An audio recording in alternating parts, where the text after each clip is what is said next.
So in this video, we're going to discuss about frameworks that Python supports. One is Flask and another one is Django. These two are the framework that has been widely used in most of our times, currently trending, right? I see companies use Django frequently and I see certain companies use Flask frequently. Okay, so we're going to explain this in a detail. First, before we heads up into the detailing, let us first see what is Flask and Django, what is framework is all about. How does the Django and Flask differs to each other? Which one to prefer? At what situation? At what scenario we need to choose Django or Flask? These two things we're gonna discuss in detail right now. Okay. So as we know, Flask and Django are two libraries. Preferably, you can call that as a library. Okay. Of course, they are framework, but we're gonna use that as a library. What does it mean? If you want to use these two framework, you need to make sure that you download it in your command prompt in your system. How do you do it? Just open a command prompt, type pip install Flask.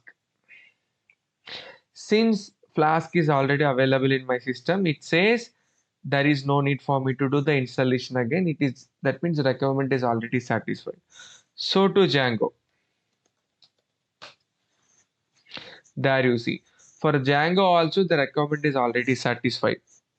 Requirement is already satisfied. Okay, so you no need to worry about these two things which is already installed. If it is not installed, then you have to install by yourself by using this specific command pip install Django and then pip install Flask. And if you use PyCharm, it's better that you create a new environment where you can set both these library Flask and Django. That I'll explain bit later.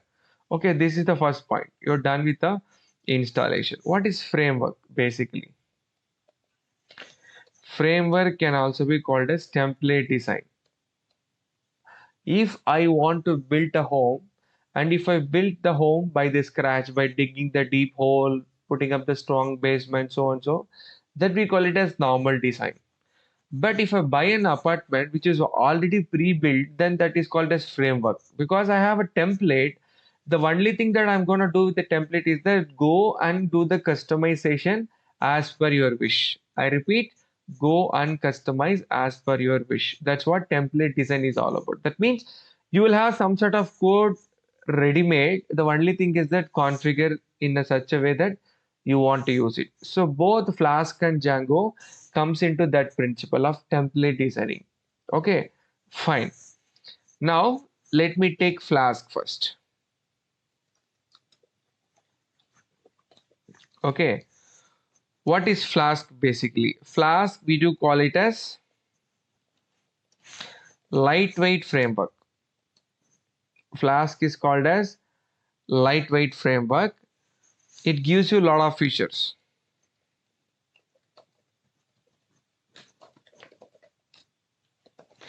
It gives you a lot of features without any involvement of external libraries. That is to execute a certain task. Okay, certain task, you no need to rely upon some external libraries because whatever that Flask gives you by default, that is for most sufficient. Whatever the Flask gives you by default, that is for most sufficient to execute the task that you want to execute using Flask. That's what I mean. There is involvement of libraries very, very less here. Okay, I can say it's a minimal. I cannot say, I cannot deny saying that completely eradicated, but it's very minimal. Okay, so that's why we call it it's a lightweighted one. Okay, it takes modular approach. That means creation of new feature, it's not an inbuilt one. Creation of new feature is not an inbuilt one. you need to take some help of some other library. Then if you argue with me, Mohan, then what is the use of first line? You told that, it doesn't take any involvement of external library. See, to execute the basic task, there is no need for it to use external libraries. But if you want to use a new feature, your Flask will not give you by default. That means on addition of new feature, you have to rely upon some external libraries. Okay. And Flask is predominantly used on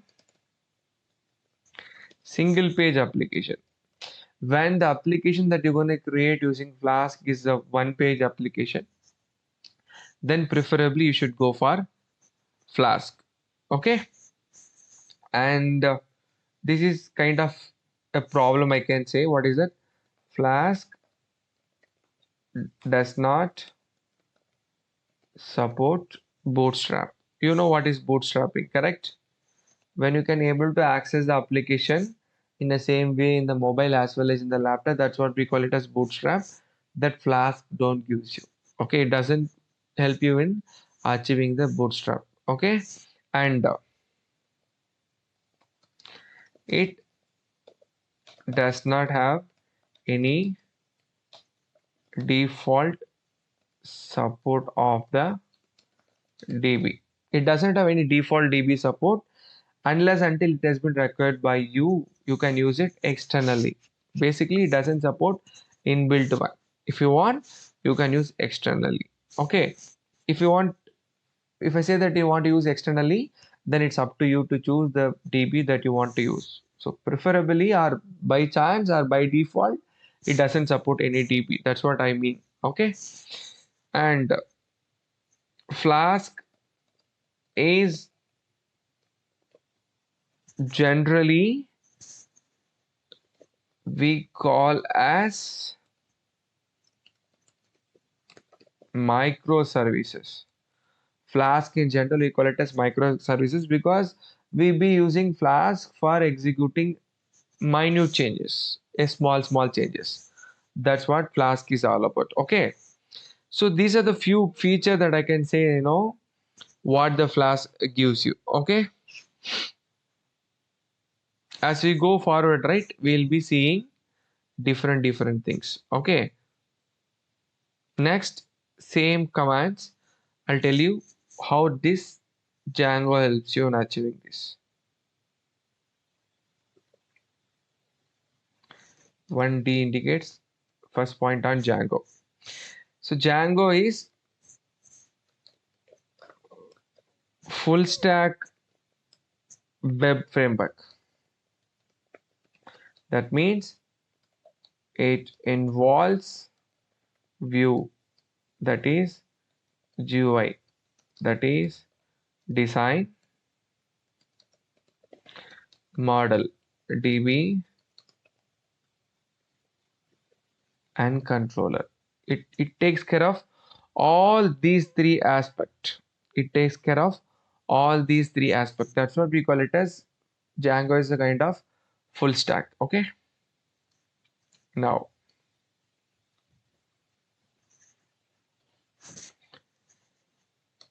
it takes object-based approach. It takes object-based approach. Okay. Even the process that works inside a Django works on the principle of ORM. Basically Django ORM. Okay. Object relational mapping. Every concept works on the ORM principle. Okay. Inbuilt Django works on this ORM principle only. Okay. We do call it as Django ORM. You would have heard of SQL Alchemy. Okay. That is one of the ORM that Python supports, right? Similarly, for Django, it has its own ORM that we call it as Django ORM. Okay, so basically it's a object-based approach. Okay.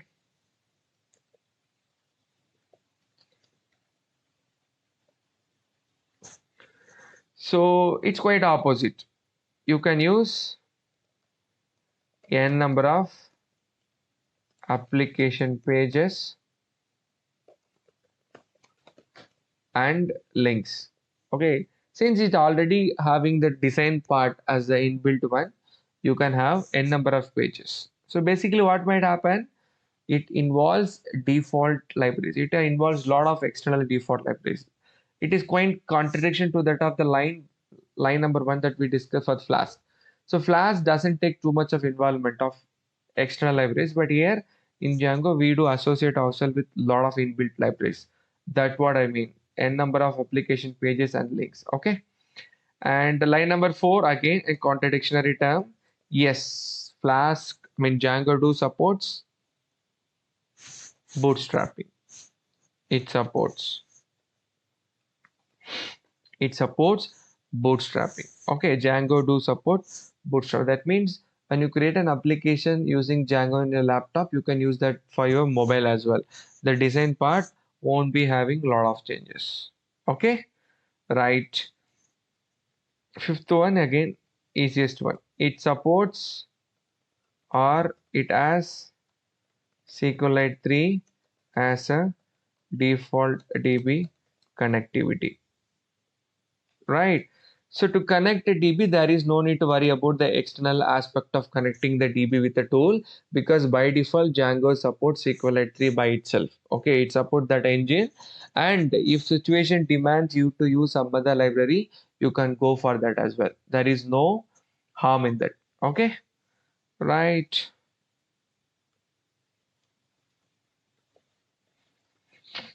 It supports lot of, we call it as microservices. Flask, we do call it as microservice, right? Here we cannot call this as a microservice because it involves a lot of features, lot of functionality, lots of modules, right? So thing is that it's not as easy that of you do with the Flask, because the complexity very high here. So we cannot call this as a microservice, because to execute certain application, the involvement of you or the involvement of the code is very high. You have to do this code, that code, so on. So because just to execute an application, you have to set some settings, all right. Then there should be URLs, then there should be a view file, and there should be routing file. If all these four connects together, and that is where you can able to execute your Flask. So it's, we call it as non-microservices because it is very large. Okay, and again, lot of pluses and pros and cons that we'll discuss as we travel across to Django and Flask. Predominantly, whatever we discussed is what the actual difference, the main difference between your Flask and Django. Okay. And with respect to the file and with respect to the accessibility, right? We'll explain it as I explain Flask and Django separately, how the routing happens, whether it supports HTML, can I have some sort of design to be rendered back? Yes, design you can render both in Flask as well as in Django. Okay. So this we'll see. So when I want to put these in a common terms, so it Django is a open source, again another plus, and very fast in order to in spite of the complexity, it is very fast in the development, and it is very easy and very much secured. Okay, the Django part. Whereas Flask, it's a lightweight, as I discussed in the very first point, and it has minimal feature that we need to confess, and it's again open source like that of a Django. Okay.